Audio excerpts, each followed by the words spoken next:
Well, piracy is a huge issue along the West African coast, if not along the coast of Africa, really. But many of the times, when we're talking about piracy, we always are talking about the many ships that would be surfing many of our water bodies, etc. But the essence of security along the coast of West Africa is important. How do we make sure that we safeguard those borderlines, especially making sure that those disputes that tend to arise, whether be it between countries or across countries, so to speak, are well managed, and there's the needed circumspection in them. Somebody who has been in the studio before, especially when we're doing the subject of the maritime dispute between Ghana and Cote d'Ivoire, is Commander Dr. Atani Delali, and currently he is the executive director for SEM laws, and we know that he's also been very much instrumental in making sure that as far as our maritime security is concerned, he has a lot more knowledge to share, and so we're here to talk about him, but also foremostly because he's written a book, and it's titled Maritime Security Cooperation in the Gulf of Guinea. That book will be launched sometime tomorrow, and welcome, good to see you. Very much, Mr. Roland. For you to put together this very book, essentially, what would be the objective? The objective is to provide more information to policymakers on first and foremost the strategic importance of the maritime environment.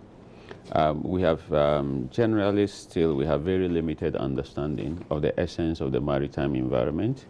When we talk about maritime environment, we tend to look at it in the context of only physical resources, and even then we are very limited in our ability to exploit those resources. And when we want to appreciate even the dynamics in the maritime domain, of course, daily issues such as piracy occupy our mind, but then again we have more broader issues. So this book is meant to be a tool for policymakers across all levels, parliament, executive, civil society, the academia, for them to have a deeper understanding of issues relating to ocean governance. Of course, you have to select a title for a book, and maritime security may appear a bit more prominently in the title of the book, but here we are talking deeply about ocean governance generally.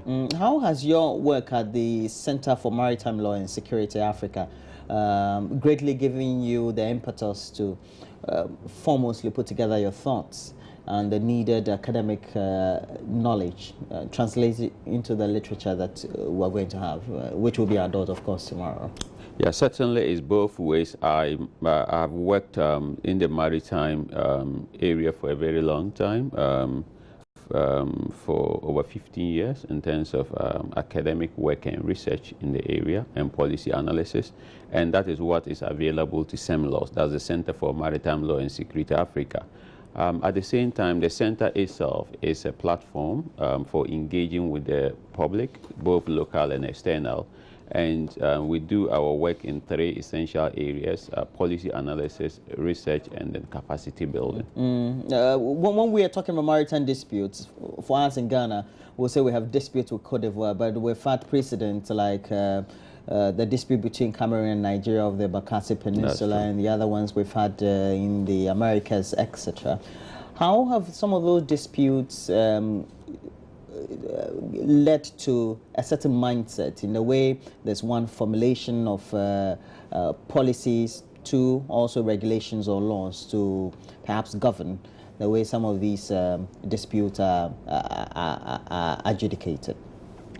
Yes, states are generally very sensitive of their territory, and even when you move to the sea where you don't normally apply the word territory in a stricter sense, but states are still very jealous of what their possessions are, or their interests in the maritime domain.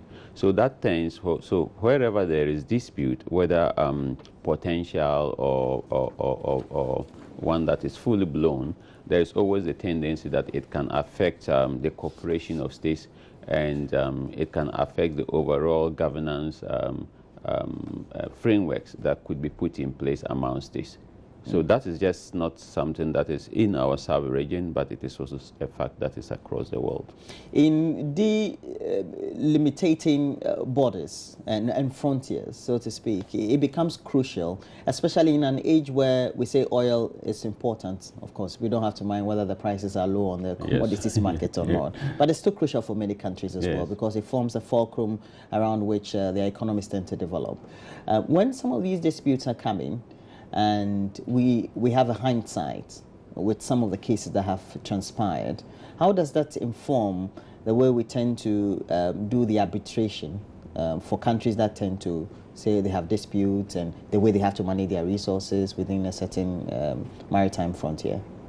The truth is that resolving a maritime boundary dispute itself falls within the general socio-economic or political relationship that countries have. And there are many dynamics that will go into whether a country will want to negotiate or whether a country will want to go through a third-party forum to have the matter arbitrated or decided. So there are many dynamics. But essentially also, of course, oil and gas resources are not easy to share, much like fishery resources in terms of the character of oil and gas. So that is one of the resources that can incense or make maritime disputes a bit more entrenched otherwise than they would have been. And this very book focuses on the Gulf of Guinea. Why particularly focusing on the Gulf of Guinea?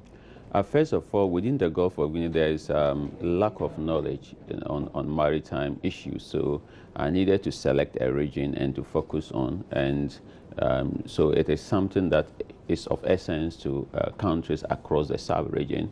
But we need, it was also important for me to bring out the essence of the Gulf of Guinea, what the maritime environment is for coastal states, and what the relationship of coastal states should be with other external interests. So more or less, it's a strategic region, and I focused this book on that region so that it can serve as a tool for governance, for policymakers, so that we can be able to harness and enhance the economic and other derivatives that we can get from the maritime domain. If we're having disagreement within the region, as far as our maritime borders are concerned, how does that also threaten the focus to have a certain cohesion towards maintaining some level of security within the Gulf region? It certainly does, because at every level you do require some level of cooperation to deal with each things. At the legal level, even when states sign up to instruments, instruments are always signed up to at a global level or at a sub-regional level. And the maritime environment itself is such that at every time you always need another neighbor. So if there are disputes, the disputes will certainly affect that. But what we ought to be looking actually when we are talking about the Gulf of Guinea environment is look at the three critical factors that we require to be able to put in place effective framework for ocean governance. Law is very key. Legal frameworks are very key. Then we are talking about effective governance. Then we are talking about defining a durable security.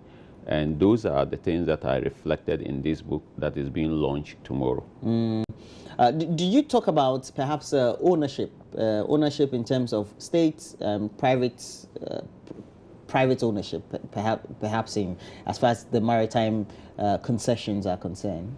Yes, certainly when you are talking about the maritime environment, you are talking about collectivity of interest, you know. You are talking about a particular coastal state, but we are talking about it regional, you are talking about the global interest, and you are talking about the private interest, because invariably, the private interest is very important, whether in form of ships that ply or that sail the waters, or you are talking about offshore oil and gas resources. The private interest is enormous and must be respected, because at times, what is sunk, by private interest in the resources is so much than even a coastal state can afford. So that private interest itself must be looked at and guaranteed in terms of its own quality and requirements. And you'll be launching where tomorrow? The book is being launched at the Ghana Armed Forces Command and Staff College, where I also serve as the Director of Research. And the event is at 1 p.m. tomorrow. Key people across the nation have been invited, and we have some external guests also participating in the program. And we are also happy to have had some institutions supporting this book launch who have realized that it's an important thing to do. And we recognize their efforts. Ghana Ports and Harbour Authority, Atuabo Port, National Petroleum Authority, National Revenue Authority, Chase Petroleum, Stanbic Bank, and then Ghana Commercial Bank. Okay. All right. But my last question before you go, and I know that you've put all your effort in this because we communicate often, but in trying to transfer knowledge, how critical is it that the sustenance?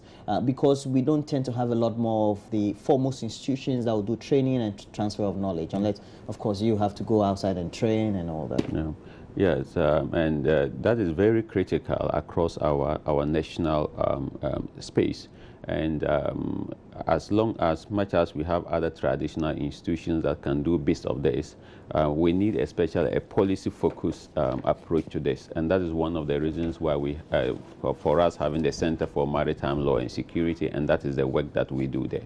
Okay, thank you very much, and it's been fun having you. And I know that this is a serious subject for which also we're going to have a lot more legal practitioners, those who have a lot of knowledge on thoughts on the issues of maritime security.